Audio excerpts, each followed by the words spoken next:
वर्धमान नामक शहर में एक बहुत ही कुशल व्यापारी दंतिल रहता था। राजा को उसकी क्षमताओं के बारे में पता था, जिसके चलते राजा ने उसे राज्य का प्रशासक बना दिया। अपने कुशल तरीकों से व्यापारी दंतिल ने राजा और आम आदमी को बहुत खुश रखा। कुछ समय के बाद व्यापारी दंतिल ने अपनी लड़की का विवाह तय किया। इस उपलक्ष्य में उसने एक बहुत बड़े भोज का आयोजन किया। इस भोज में उसने राज परिवार से लेकर प्रजा तक सभी को आमंत्रित किया। राजघराने का एक सेवक जो महल में झाड़ू लगाता था, वह भी इस भोज में शामिल हुआ, मगर गलती से वह एक ऐसी कुर्सी पर बैठ गया जो केवल राज परिवार के लिए रखी हुई थी। सेवक को उस कुर्सी पर बैठा देखकर व्यापारी दंतिल को गुस्सा आ जाता है और वह सेवक को दुत्कार कर वह वहां से भगा देता है। सेवक को बड़ी शर्मिंदगी महसूस होती है और वह व्यापारी दंतिल को सबक सिखाने का प्रण लेता है। अगले ही दिन सेवक राजा के कक्ष में झाड़ू लगा रहा होता है। वह राजा को अर्धनिद्रा में देखकर बड़बड़ाना शुरू करता है। वह बोलता है, इस व्यापारी दंतिल की इतनी मजाल कि वह रानी के साथ दुर्व्यवहार करे। यह सुनकर राजा की नींद खुल जाती है और वह सेवक से पूछता है, क्या यह वाकई में सच है? क्या तुमने व्यापारी दंतिल को दुर्व्यवहार करते देखा है? सेवक तुरंत राजा के चरण पकड़ता है और बोलता है, मुझे माफ कर दीजिए, मैं कल रात को सो नहीं पाया। मेरी नींद पूरी नहीं होने के कारण कुछ भी बड़बड़ा रहा था। यह सुनकर राजा सेवक को कुछ नहीं बोलता, लेकिन उसके मन में शक पैदा हो जाता है। उसी दिन से राजा व्यापारी दंतिल के महल में निरंकुश घूमने पर पाबंदी लगा देता है और उसके अधिकार कम कर देता है। अगले दिन जब व्यापारी दंतिल महल में आता है तो उसे संतरियां रोक देते हैं।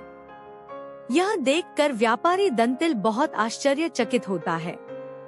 तभी वहीं पर खड़ा हुआ सेवक मजे लेते हुए बोलता है, अरे संतरियों, जानते नहीं ये कौन है?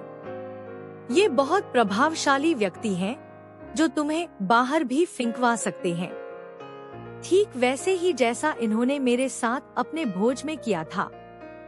तनिक सावधान रहना। यह सुनते ही व्यापारी दंतिल को सारा माजरा समझ में आ जाता है। वह सेवक से माफी मांगता है और सेवक को अपने घर खाने पर बुलाता है। व्यापारी दंतिल सेवक की खूब आवभगत करता है। फिर वह बड़ी विनम्रता से भोज वाले दिन किए गए अपमान के लिए क्षमा मांगता है और बोलता है कि उसने जो भी किया गलत किया। सेवक बहुत खुश होता है और व्यापारी दंतिल से बोलता है, आप चिंता ना करें, मैं राजा से आपका खोया हुआ सम्मान आपको जरूर वापस दिलाऊंगा। अगले दिन राजा के कक्ष में झाड़ू लगाते हुआ सेवक फिर से बड़बड़ाने लगता है, हे भगवान, हमारा राजा तो इतना मूर्ख है कि वह गुसलखाने में खीरे खाता है। यह सुनकर राजा क्रोधित हो जाता है और बोलता है, मूर्ख, तुम्हारी ये हिम्मत! तुम अगर मेरे कक्ष के सेवक ना होते तो तुम्हें नौकरी से निकाल देता। सेवक फिर राजा के चरणों में गिर जाता है और दोबारा कभी ना बड़बड़ाने की कसम खाता है। राजा भी सोचता है कि जब यह मेरे बारे में इतनी गलत बातें बोल सकता है तो इसने व्यापारी दंतिल के बारे में भी गलत बोला होगा। राजा सोचता है कि उसने बेकार में व्यापारी दंतिल को दंड दिया। अगले ही दिन राजा व्यापारी दंतिल को महल में उसकी खोई प्रतिष्ठा वापस दिला देता है। सीख: व्यक्ति बड़ा हो या छोटा, हमें हर किसी के साथ समान भाव से ही पेश आना चाहिए।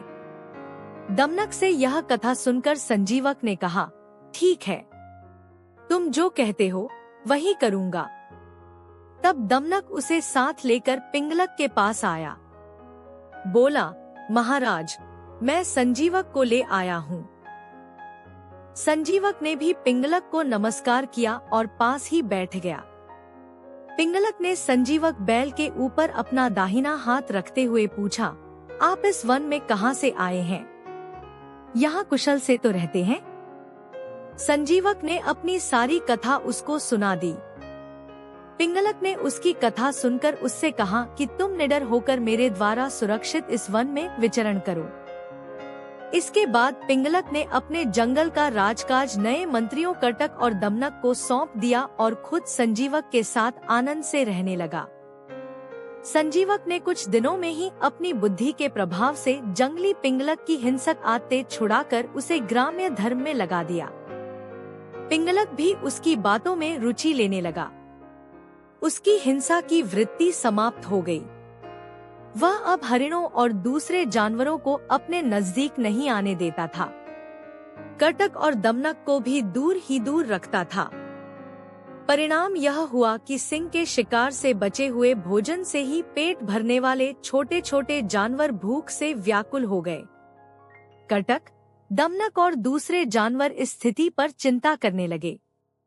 वे सोचने लगे कि जब भगवान शंकर के गले में लिपटा हुआ सांप गणेश जी के वाहन चूहे को निगल जाना चाहता है, जब कार्तिकेय का वाहन मोर शंकर जी के सांप को खाना चाहता है, जब सांप को मारकर खाने वाले मोर को भी पार्वती का वाहन सिंह खाने की इच्छा रखता है, तब यह अहिंसा का नाटक क्यों?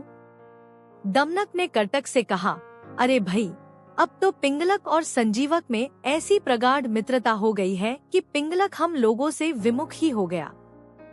हमारे कितने ही साथी भी भाग गए। हमें राजा को समझाना चाहिए। मंत्री का धर्म है कि वह ठीक समय पर राजा को समझाए। कटक ने कहा, तुमने ही तो यह आग लगाई है।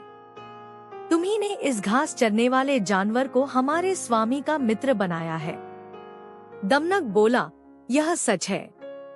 दोष तो मेरा ही है, पिंगलक का नहीं। किंतु मैंने जैसे उनकी मित्रता कराई थी, वैसे ही अब उनकी मित्रता को भंग भी करा दूंगा। कटक ने कहा, लेकिन संजीवक बैल होने पर भी बड़ा बुद्धिमान प्राणी है। उधर सिंह पिंगलक भी भयानक है। यह ठीक है कि तुम्हारी बुद्धि तेज है, फिर भी तुम इन दोनों को अब अलग करने में कैसे समर्थ हो पाओगे? दमनक ने कहा, भाई, असमर्थ होते हुए भी मैं समर्थ हूँ। जो काम पराक्रम से पूरा नहीं हो पाता उसे भी चतुर व्यक्ति युक्ति से पूरा कर सकते हैं। जैसे कौए ने सोने के सूत्र के सहारे विषधर काले सांप का अंत कर दिया था। कटक ने पूछा, वह कैसे हुआ था? दमनक कहने लगा,